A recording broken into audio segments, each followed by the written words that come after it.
We're back for our daily college basketball best bets here on December 1st, Monday, December 1st. We start a new month, and what an end to the month of November. A perfect 5-0 yesterday. How about South Alabama going to San Antonio, Texas, and dominating against UTSA? How about Old Dominion finding a way to obviously not cover and William & Mary cash for us? How about the Tri beating ODU by more than 5.5 points? How about Coastal Carolina, a awful second half played by the Chanticleers at home in Conway, South Carolina. Looked like they were going to lose the game outright. They find a way to cover thanks to 2 free throws at the end of the game. Somehow, some way, unnecessary free throws, but we got it. Shout out to Coastal for cashing. How about Presbyterian blowout victory in North Carolina against the Citadel? And how about UCI going on the road to San Jose, California and beating the San Jose State Spartans? That sounds like 5-0 to me.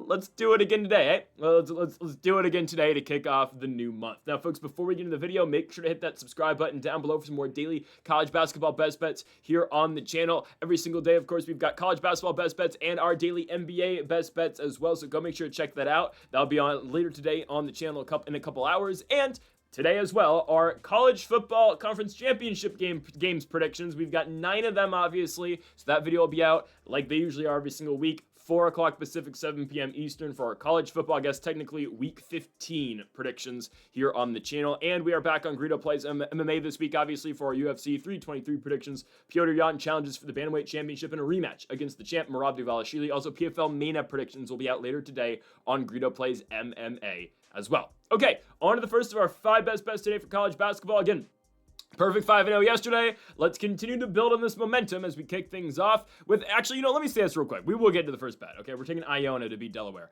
I will say this now.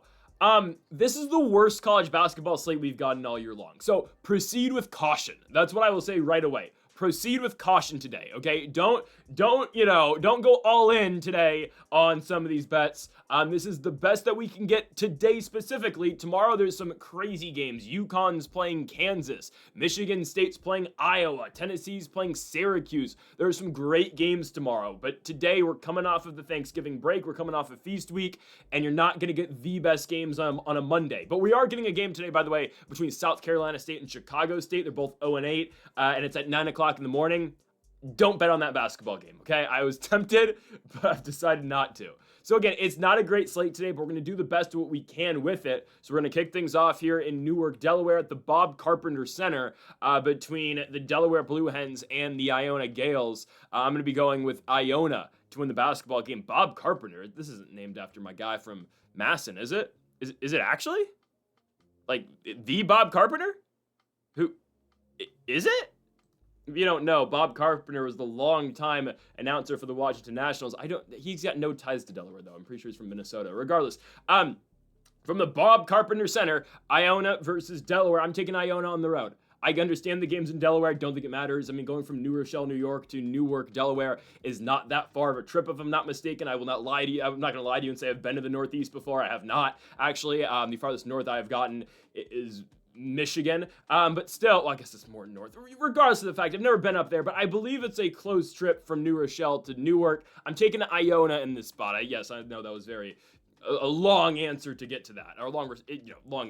You get my point. I'm taking Iona to win the basketball game. I'm taking the Gales here. They are coming off a loss to Green Bay, who, you do want to immediately say, well, that's horrible. Green Bay is an awful team. Well, they did play well in their Thanksgiving tournament over in the Virgin Islands, and the Green Bay Phoenix, after a pitiful 2024, have actually been pretty good. So I'm going to put a little bit of respect on that Iona, after a pitiful 2024-2025, I'm going to put a little bit of respect in the Phoenix and say, okay, an Iona loss to them is not the worst. Iona's last victory is Oregon State. Now, I know beating Oregon State is kind of for everybody right now. Shout out to Cal Baptist, but Iona goes out there and beats Oregon State in double overtime, 91-84. Their only losses of the season, again, are Green Bay and to Akron, losing to the Zips by 21 points, but we expect the Zips to be another prominent team in the MAC. Obviously, last year they won the Mid-American. We'll see about this year. Some really good teams in the MAC this year, so we'll just have to sit that one out and wait. But Iona's a 5-2 team. Other than the Oregon State victory, we've got a win over Princeton for Iona, win over Fordham, Kansas City, Hofstra. If you remember, we picked Iona to beat Princeton earlier this season at home in New Rochelle. It was about even money for that game, and Iona easily won the basketball game. I think we had to cover 2.5, but still, Iona won by 20 points. It's a Gales team that can score and score in a hurry. We've seen multiple scores already this season where the Gales get well above 80 points. I mean, we saw 91 in the Oregon State game. We saw 90 in the Princeton game, 105 in the Kansas City game on the road. And I get it, the Roos are kind of the bottom of the Summit League, but Iona has shown a lot of capability of scoring a bunch of points. And CJ Anthony's been a really good player for this team. He's their starting point guard. A guy who's really never been given the opportunity until right now. Played 3 years at Cincinnati, was always a bench piece over there for the Bearcats. Now comes to New Rochelle, averaging 30 minutes per game and 15 points per game. How about essentially their center, Alamin Sabli, who is technically a 4, but plays the 5 role for this team. He's averaging 11 and 8 so far this year. This is a player, again, who did not get any run at UTSA, got no run at Incarnate Word, comes to Iona. He's a starter, and he's playing 31 minutes per game. It's just a lot of guys who've never been given the opportunity, and they're all balling out right now. Guys, I mean, you look at this Iona team, you have at least 5 10 points per game scorers. Again, CJ Anthony averages 15. Kosi Akmedu, who is out, I still believe. He did not play after the Akron game. I don't think he's going to play this one, but still he's a 14 points per game scorer. How about Toby Harris, averages 12 points. Lamin Sabli, again, averages 11. Keyshawn Williams averages 10. You've got a bunch of really efficient scorers. Denver Anglin is going to come off the bench and play solid defense and score a little bit as well. I like what Iona brings. I understand they have to go on the road in this spot. I don't think it matters too much. The Delaware Blue Hens, are 2-4 this year. Their 2 victories are they're wins, but they're not the best wins. They are against the St. Peter's Peacocks, and yes, I made the mistake the other day of picking the St. Peter's Peacocks to win a basketball game. My apologies on that one. And then the UNC Greensboro Spartans, who have fallen off an absolute cliff this year in the SoCon Conference. UNC Greensboro is somehow one of the worst teams right now in collegiate basketball. So Delaware's wins, albeit they are wins, they're not the most impressive victories. And good on Delaware for finding ways to get it done. This team lost to a Division II school this year, Wilmington College of Delaware. Yeah, they lost by 9 points to a Division II school. Lost at Bucknell, lost to Southern Illinois. I'm not impressed. The Blue Hens are led by 2 players in scoring. That's going to be Christian Bliss and Macone Emery. Bliss averaging 14 points per game in his first year of Division I basketball. Emery averaging 14 as well. He's a sophomore, again, second year at Delaware. I'm not too impressed with the Blue Hens. I understand they get this game at home. I don't think it matters. If they're losing to Division II schools on their own home court, what's going to happen when Iona comes there? And again, the Gales have played good basketball this season, so I'm going to go with Iona to pick up the win in Newark. Give me the Gales money line, -135 on the road in Delaware. On to our second best bet of the video, and we go to a kind of big matchup, I can say, I guess. I mean, here's a Power 5 team. We didn't get to go to any of these basically yesterday. So here they are. The Cincinnati Bearcats are at home against the Tarleton State. It's the Tarleton State, what are they, Texans, right? I'm taking Tarleton State on the road. I know they play in the WAC, and the WAC's confusing, because where are these teams going to go in the future? Is the WAC really a real conference anymore? I don't know. Well, look at Cal Baptist and how well they're playing. Look at Utah Valley and the success they're seeing this year. UT Arlington. Tarleton State's played good basketball so far this year. Their 3 losses are all major schools. At Southern Methodist, at Louisiana State, and at Baylor. Baylor game, somewhat close. You lose by 13 points. LSU get blown out, lose by 36. SMU game, they got blown out, lost by 20 points. But Tarleton State has been competitive as of late. Again, the first 2 games of the year sucked against SMU and LSU, but you come back, you beat Texas A&M Corpus Christi, who I understand the Islanders, not a very good team, but a win is a win. They win it by 8 points. They beat Merrimack by 14, lose to Baylor on the road in Waco, beat Angelo State, awesome. They go to Rice and win, and then they beat Division II Midwestern State. We're afforded those 16.5 points here for the Texans, and I think it's hard for Cincinnati to get away if, and only if, Dior Johnson plays well. Dior Johnson, does he lead college basketball in points per game? He doesn't. Who has more points per game than him? Oh, Haggerty, of course. Dior Johnson is second in points per game right now, only behind K-State's PJ Haggerty, who obviously played at Memphis last year and was at Tulsa prior to that. Dior Johnson currently, who plays for Tarleton State, is the second leading scorer in college basketball on a nightly basis. This is a guy who was at UCF last year for his sophomore season, barely played off the bench. Now he plays for Tarleton State, and he averages 24 points per game. Oh, Okay. Again, there's just a lot of talent in college basketball. It's just what happens. Just dropped 29 points in their victory against Rice. If I'm not mistaken, Dior Johnson comes off the bench. I'm pretty certain he does. But he's going to play like 36 minutes. I just don't think he plays in that opening set. I think that's how that works. That's okay. If Dior Johnson can go off and score these points, we should be okay. Essentially, from my understanding about Tarleton State, I'm not going to sit here and pretend like I'm an expert on Tarleton State basketball, but from what I've gotten from this team by looking over this over the last couple days, or last couple hours, and obviously throughout the course of the year, but more specifically for tonight's matchup against Cincinnati, it's really a 6-man rotation. They will start a guy who will barely play, and they'll just move him immediately to the bench, is from what I get sometimes. I know, Jordan Mazzell got injured in the Rice game, but they don't play, not immediately to the bench, but he's going to play like 20 minutes, but they start him instead of Dior Johnson, who plays 35 minutes. That's what I've gotten there. It's really a 7-man rotation. But here's the thing. They're going to start guys like Osifer Owens and Kaya Isaac, who are out there just to play defense. I mean, these are guys who are going to average 2 points per game. They are out there legitimately just to be a body and play defensive basketball. From my understanding out of Tarleton State, there's not many actual scorers. There's a lot of guys who are just going to pass up on shots and legitimately not even attempt shots. I mean, I saw a game where Owens didn't even attempt a shot in the entire game, and that is a 4 for this team. He's a power forward. Osifer Owens, who played at Lemoyne last year, he'll go full 35 minutes without even attempting a shot. So, from my understanding from Tarleton State, it's Dior Johnson, Freddie Hicks, and Chris Mpaka, who are the 3 guys who actually attempt to score the basketball. Mpaka averages 10 points per game, but just dropped 22 in the Rice game. He did start last season for Tarleton State. Freddie Hicks is their 2 guard, essentially. He's a shooting guard. This guy's been around college basketball for a long time. It's his 6th year, played 3 years at Tarleton State, then went to Arkansas State, then came back to Tarleton State, and now he's averaging 12 points a night. And obviously there is Dior Johnson, who is one of the better scorers in all of college basketball. Does take a lot of shots, I understand, but so far this year, he's a 65% three-point shooter. That's not entirely, it's accurate, but he attempts like 2 3-pointers a game, but still, that's kind of big time. Anyways, we'll see, though, how this one goes with Tarleton and Cincinnati, because I don't know what to expect, because this Tarleton State team is a toss-up every single night. By the way, Dior Johnson did not play their last game against the Midwestern State Mustangs. I think he's playing today. Obviously, this is Tarleton State, so we're not going to see any reports about their guys playing. I believe Dior Johnson's going to play. I think he is. If not, you still have guys like Freddie Hicks and Mpaka who have heavy volume shooting. And really, again, Dior Johnson's good. He gets a lot of volume, though. These guys can do the same exact thing. I'm not saying they're better scorers than Dior Johnson, but again, there's just a lot of opportunity to be had with Tarleton State as a whole this season.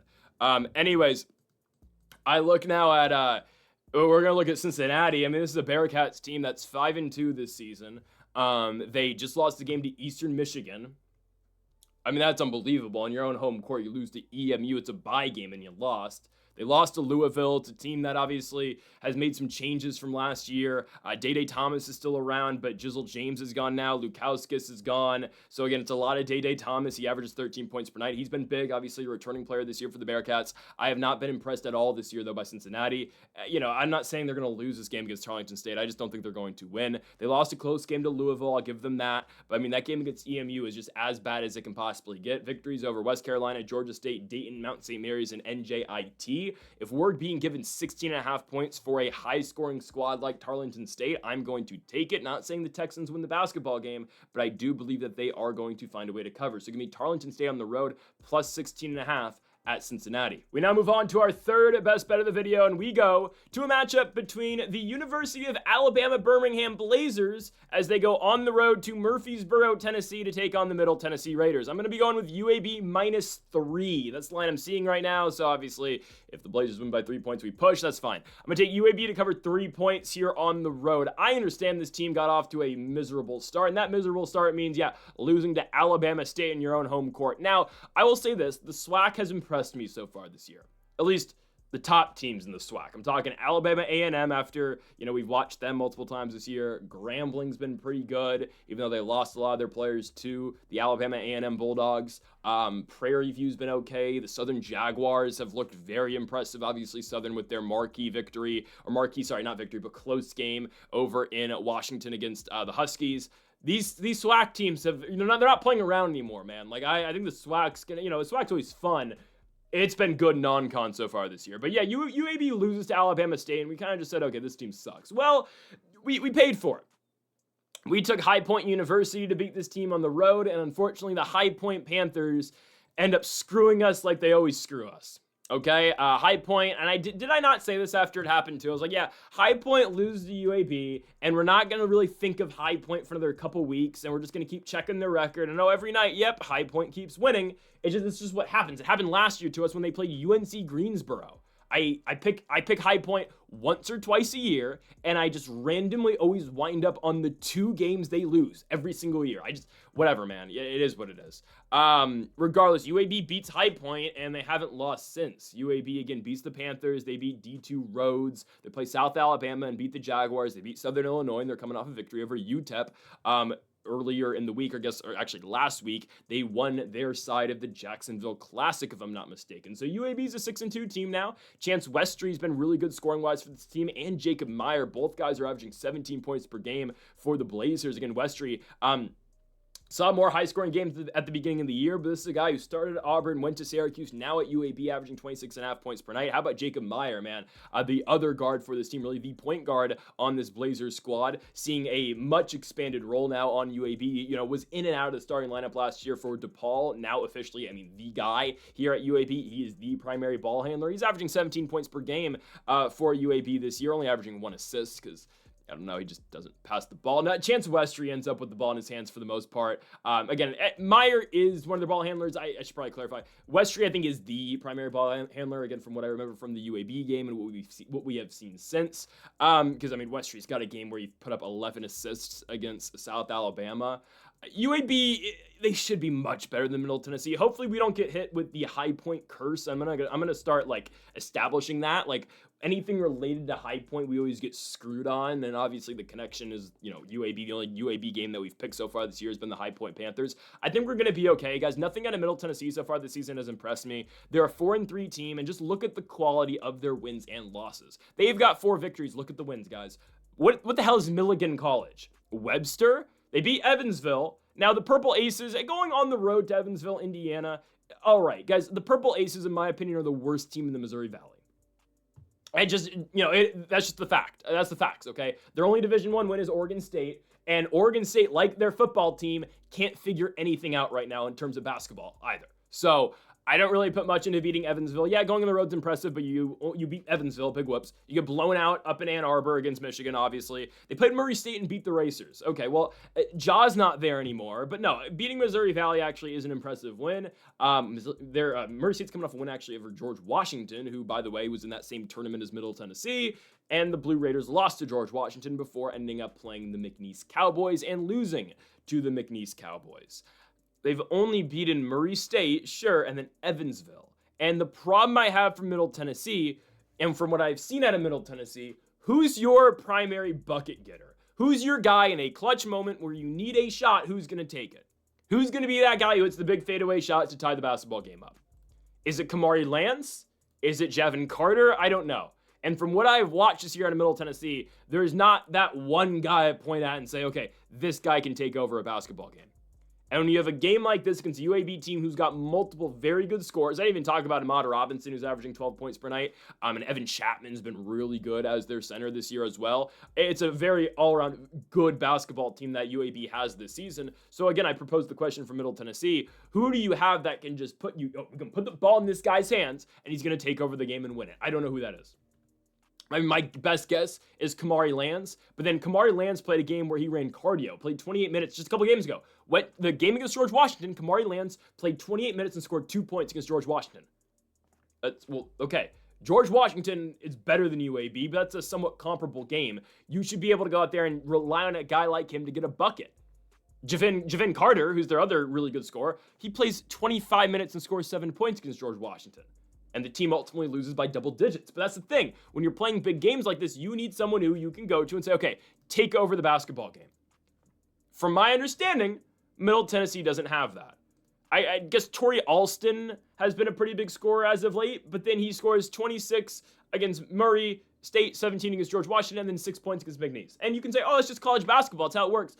Yeah, it's a trend that's been established, though, for Middle Tennessee. There's no consistency in who their best scorer is. Kamari Lands played at Louisville, went to Arizona State, now at second year at Middle Tennessee. Javin Carter, again, in his second year playing collegiate basketball, was at Penn State last season. But I am not impressed by what Middle Tennessee does. I get it, they're at home in this game, but no, I'm going to go with the UAB Blazers. I think UAB can go on the road and win this basketball game and cover the 3 points. It's as simple as UAB's better. I know they're on the road. It should not be a hostile environment. I'm going with the Blazers to go to Middle Tennessee and win the basketball game and cover the 3 points. On to our fourth best bet of the video as we move on to Cal Baptist. Cal Baptist gets another appearance on the thumbnail. How did that happen? If you were to tell me at the beginning of the year that I was going to make multiple thumbnails where I have to go in and, find and drag the Cal Baptist logo onto my thumbnail, I would have laughed. But here we are as Cal Baptist is in the feature game again. Just the other day, we had I don't know if it was a bold take, but I said Cal Baptist was going to go to Corvallis and beat Oregon State. They did exactly that on Saturday night. 2 days later, now they're in Boulder to take on the Colorado Buffaloes. And I said yesterday, looking ahead to the schedule, I was like, ooh, that's the one game. I immediately said, that's the one tomorrow. Cal Baptist going to Colorado. Now, I didn't know entirely, obviously yesterday what the odds are going to be. We get this many points on Cal Baptist? We get 12.5. I'm not telling you Cal Baptist is going to win. So I'm not telling you again, take the plus 580 right now for the Lancers. I don't believe that's a good bet, okay? As much as I would like to just go out here and take that, I'm not going to do so, okay? I think there's much better bets than just taking Baptist to win the game outright. What I am saying, though, take the 12.5 points. Absolutely take this. Cal Baptist hasn't tasted defeat yet this year. This is a team playing with extreme confidence, and this is a team who got their leading scorer back the other night, Dominique Daniels, when they needed Dominique Daniels. Guy doesn't play 2 games. He comes back, and what does he do? He plays 40 minutes against Oregon State. Now, did he have his best scoring night? No. But Dominique Daniels still has 7 assists, 12 points, and his presence on the court is huge. Again, he's the leader of this Cal Baptist team. He has been Cal Baptist Lancers basketball for the last 3 years at Riverside, I guess, whatever, he's the guy. And the fact that he's just on the court, use him as a decoy, whatnot, use him as a playmaker, a ball handler, whatever. The fact that he's back and the fact that he comes back after not playing 2 games and all of a sudden, he's going to play the entire 40 minutes, big time. And yes, this is 7-0 versus 7-0. You get a 7-0 team out of the WAC versus a 7-0 Big 12 team. Obviously, we know what team is favored to win. We know what team is expected to win. I'm not saying Cal Baptist wins outright. I'm saying they can cover. Guys, San Francisco covered against Colorado. And yeah, the Dons are good. Cal Baptist might be able to beat San Francisco. I don't know about that. Eastern Washington covered against Colorado. Montana State covered against Colorado. You're not going to tell me EWU or Montana State are better than Cal Baptist right now. And Colorado is kind of getting hot right now. We were wrong about their game against San Francisco. Whatever. We got screwed by the entire Bay Area on Thursday except for Stanford. Whatever. Thanks, Santa Clara. But anyways, Colorado, man, look good in their tournament in Palm Springs. They beat San Francisco. They go out and pick up a win over Washington. And there's guys I like on the team, obviously, right? Bengo Dak is the best player on the squad. He is a ferocious finisher just because of his length and his size. He's 7 feet tall. Legitimately Kevin Durant build. Doesn't play like Kevin Durant, obviously, even though he will attempt his 1 3-pointer every single game. And, once every 6 times, he'll hit his 1 3-pointer a game. And if you're betting against Colorado, you'll just shake your head. But Bengo Dak is their best guy all around. Isaiah Johnson's been the leading scorer so far this year, and Sebastian Ranchik has also been one of their leading scorers. Again, Johnson averaging 15, Ranchik from Slovakia averaging 13. It's been a good Colorado team this year, and a Colorado team that's been scoring points. Again, I was wrong when I picked against them and took the San Francisco Dons. Well, you know what I'm going to do tonight? I'm going to pick against Colorado again. I understand the game's at home. I get it's in Boulder. Have I not seen this scenario before? I saw Eastern Washington force this team to go into overtime. I saw Montana State take this team down to the wire. And sure, again, since then, have they been playing good basketball? 100%. We took them to beat Providence a couple weeks ago. I get that. I know how well Colorado's playing. I have a lot of faith right now in Cal Baptist. Am I telling you Baptist is going to win? No. Am I telling you Baptist is going to be a mainstay in the top of the? They're not going to be a top 25 team. Obviously, if they beat Colorado, maybe they should be. No, they wouldn't put them in there. They go to BYU on Wednesday.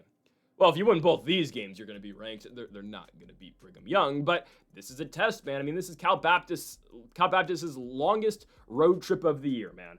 At Oregon State, at Colorado, at Brigham Young. They finish it at Eastern Washington. I can only assume they're going to go, but they have to go back to California before they go back to EWU or go to EWU. But it is a long-ass road trip for Cal Baptist. They're making sure they can win the WAC this season, and I would be very surprised if anybody other than them wins it, even though, man, Utah Valley's looking good. Utah Valley's looking really good. We shall see. They just beat Stanford by like 50 points, did Utah Valley. But anyways, I'm going to go Cal Baptist here to cover. I mean, we've seen it so far this year. I mean, we kind of wondered, okay, what happens when they play that next step up in competition? And I get it. It's Oregon State, and the Beavs have been bad this year. But guys, I don't care how bad Oregon State has looked. They're, a bottom feeder right now. They went to Corvallis and beat that team. It's not like, oh, they got them at a neutral site. Oh, they came down, Oregon State came down to the Inland Empire. No, Cal Baptist goes there and wins. Their other victories, are they all that great? The cesspool known as UC Riverside, USD, Grambling's better this year. It's all right this year, but I wouldn't say they're better. West Illinois, South Carolina Upstate. I love the UCI victory. I know, Irvine hasn't been the best this year, but look what they did last night for us. Irvine with a big victory, interstate matchup up in NorCal against San Jose State. Big victory for the Anteaters, man. Big West play starts later this week. By the way, I mean, conference play starts today, obviously. It's December now, and, oh goodness, who is it? Someone's playing it. McNeese and Incarnate Word are playing a conference game today, obviously, in the Southland. But anyways, I'm going with Cal Baptist. Give me the Lancers to go on the road and cover the points. Again, the fact that Dominique Daniels is back, absolutely love it. We've talked about Cal Baptist enough. I think Colorado's good. I just think the Lancers can keep pace. I'm not telling you they win. I'm just saying they cover CBU plus 12.5 in Boulder against the Colorado Buffaloes. On to our final best bet of the video. Let's stay on the West Coast. Let's go to California now, in Northern California, for the Stanford Cardinal and the Portland Pilots. Now, I said, on Thanksgiving we got screwed by the entire Bay Area. Except, though, the Stanford Cardinals. Shout out to Stanford coming through. My goodness, what a run for Stanford over in the Acrisure Classic in Palm Springs, California. My goodness. I mean, I don't know what to say. That was amazing what they did. The Minnesota victory looked bad at times, found a way to win. The St. Louis win. Benny Gieler, game-winning 3.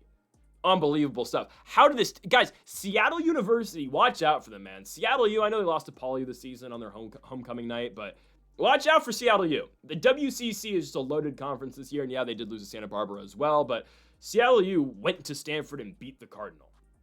Yikes. Stanford, though, 6-1 with, again, that being their only loss. Victories over Portland State, Montana State, the Raging Cajuns of Louisiana, Minnesota, and St. Louis, both of which obviously in Palm Springs, California. And now they get a matchup here with Portland before some tough matchups coming up. You get UNLV. They got to go to San Jose to take on the Spartans. They get a Colorado matchup. I believe, is that one in San Jose? No, it might be in LA. I don't know. Phoenix. Completely wrong. Regardless, though, Stanford versus Portland. There's no doubt in anybody's mind that Stanford wins the basketball game, obviously, right? The Cardinal are going to win this one. It's just a matter of if they can cover the 16.5 points. The answer is yes. You know what how we're going to determine this? This is going to sound very mathy, and I understand, again, math isn't always the best way to break things down in terms of picking spreads and picking winners, but hear me out here, okay? Portland's looked good this year. Again, the entire WCC is great, except for, like, USD, Oregon State, and Wazoo. Everyone else, kind of viable. Pepperdine, depending on the day, can be kind of dangerous, right? Wazoo, I think, is going to be better as the season goes on. Anyways, Portland wins their first 3 games. They go to Wyoming. They go to Laramie and play the Cowboys. They end up losing to Wyoming by 37 points. Stanford is better than Wyoming. I firmly believe Stanford would beat Wyoming. I think Stanford's last 2 victories against Minnesota. I know they're the worst team in the Big Ten, but a victory over Minnesota and a win over St. Louis establishes that they are better than Wyoming, in my opinion. And Wyoming, again, beat the Pilots by 37 points.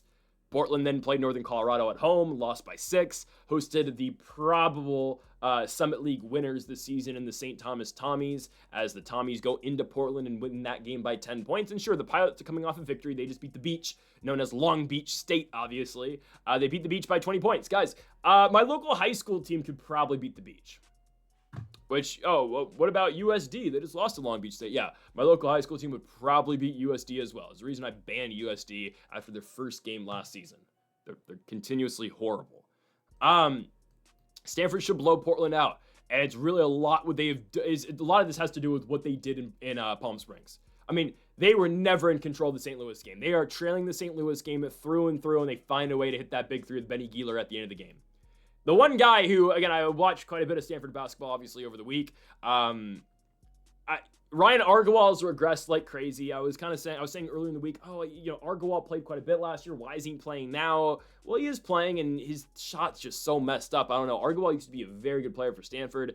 He's now playing 30 minutes a night, and he's averaging 4 points a game for them still. Like, even with his 30 minutes rotation, it's weird. Chizimak Para has his nights. Sometimes Akpara looks like the worst basketball player you're ever going to see, and then all of games like he did against St. Louis where he goes out and scores 17. He's a guy that I don't love shooting the basketball, but he'll find ways. I don't know. He'll have his nights. And then how about Ibuka Okori, man? Okori did not have a great St. Louis game, but this is the leader, obviously, of the Stanford Cardinal. We talked about, obviously, great players in the sport. Obviously, guys like PJ Haggerty are leading college basketball in points per game. Well, yeah, the freshman in Okori is averaging 23 points tonight. That's fifth currently in college basketball, again, on a points per night basis. This is a guy who stays on the court pretty much for the entire game. He leads the offense. It allows Benny Gieler to not to take the ball up court like he had to do last season, and allows Gieler to just be a guy who kind of sits and waits for a big three-point shot, which is huge because Gieler can be really good in that role, as you saw again the game-winning three against St. Louis, that game against Minnesota, where, I mean, Gieler is just automatic, man. I mean, that guy is, Benny Gieler that entire game is sitting in the corner, hits his three-point shot, turns around Steph Curry style before the shot even goes in. The dude's money. He did not hit a single shot in the St. Louis game until the game winner. I mean, Okori missed a free throw to make it a 1-point game. Rebound, kick, corner, Gieler, ball game. I'm impressed with Stanford right now. I really am, guys. I don't want to get too sold on the Cardinal just yet because they do have to play that treacherous ACC schedule where they got to go back and forth, across the United States over and over and over again. I get that. Right now, I am getting behind Stanford quite a bit, though. Okori has been one of the best true freshmen. I don't know if he's a true freshman or redshirt, but he's been one of the better freshmen in all of college basketball. Chizimak Para has his nights. Benny Gieler, again, when he doesn't have to facilitate an offense and doesn't need to be that, primary ball handler, he's been great, man. And I get it. They had times last year where it was Oziah Sellers and Jalen Blakes who would take the ball up court. But, I mean, there were a lot of times as well where they needed Benny Gieler to be a guy who was going to, be the point guard. He doesn't need to do that anymore. And I had worried, again, how this team would adjust with no Maxime Reynaud, who's now obviously with the Sacramento Kings. Kind of got bitched by Zach Edey and Jacques Landale yesterday, but it's okay. They've looked all right so far. And just with Portland, I just don't think they can match up with this team. Joel Foxwell is their current leading point getter, along with Timo George, both of which are freshmen. They're young players, and I believe, if I'm not mistaken, Portland is extremely international. Again, George and Foxwell, both international guys. George from the Netherlands, Foxwell from Melbourne, Victoria, Australia. And these are guys who are going to play upwards of 30 minutes per night, especially Foxwell, who, again, is averaging about 35 minutes a night and 16 points per game. He's their starting point guard. I just think Stanford outmans them in terms of talent and all-around production from their players. And I really like, again, what the Cardinal have been doing there at home. And if Wyoming can blow out Portland by near 30 points, Stanford should be able to do the same exact thing. And we only need them to cover 17. So give me Stanford to close the night at minus 16.5 from the farm to beat the Portland Pilots. Folks, thank y'all for watching our college basketball best bets here on December 1st. If you have not yet, though, make sure to hit that subscribe button down below for more. Make sure to leave a like if you did enjoy the video. Make sure to comment if you do disagree with any of the picks. We'll be back tomorrow for more daily college basketball best bets. Folks, thank y'all for watching, and Mamba forever.